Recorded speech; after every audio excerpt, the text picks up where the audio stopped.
মা বাবাকে কষ্ট দিলে কি হয়, কি হবে? কবিরা গুনাহ হয়। মা বাবাকে কষ্ট দিলে কি হবে?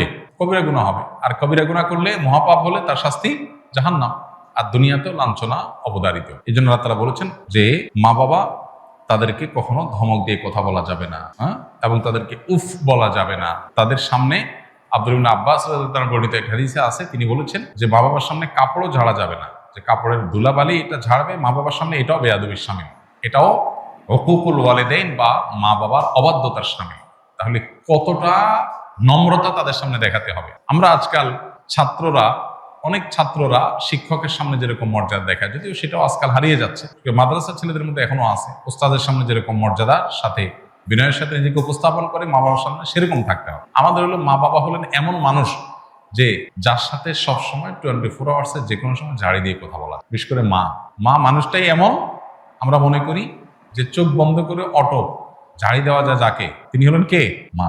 অথচ সবচেয়ে বেশি রেসপেক্ট, সবচেয়ে বেশি সম্মান পাওয়ার কথা তাদের সামনে মাথা উঁচু করে উচ্চ গলায় কথা বলারই কথা না। কিন্তু আমরা নিয়মিত নামাজ কালাম করে অনেক তালেবের এলেমও আছে মা বাবার সামনে এরকম আচরণ করেন। ওস্তাদের সামনে বিনয়ী, মা বাবার সামনে দুরাচরণ করছে।